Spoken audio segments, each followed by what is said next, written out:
وعلیکم السلام ورحمۃ اللہ وبرکاتہ۔ محترم بھائی نے یہ جی ایک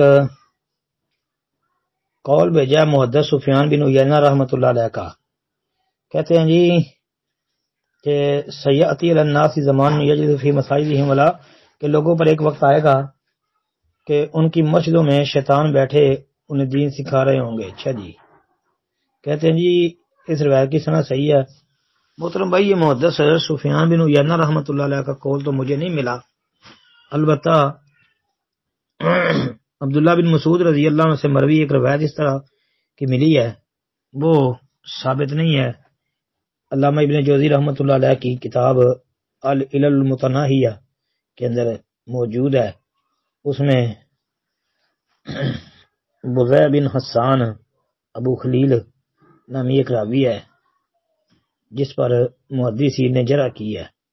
حافظ ابن حبان نے، امام نسائی نے اور کئی محدثین ایسے ہیں جنہوں نے اس پر کلام کیا ہے، اور ابن جوزی رحمۃ اللہ علیہ نے خود لکھا ہے کہ یہ حدیث نبی علیہ الصلوۃ والسلام سے ثابت نہیں ہے، کیونکہ عبداللہ بن مسعود سے مرفوعاً مروی ہے نا، اسی معنی کی۔ السلام علیکم ورحمۃ اللہ۔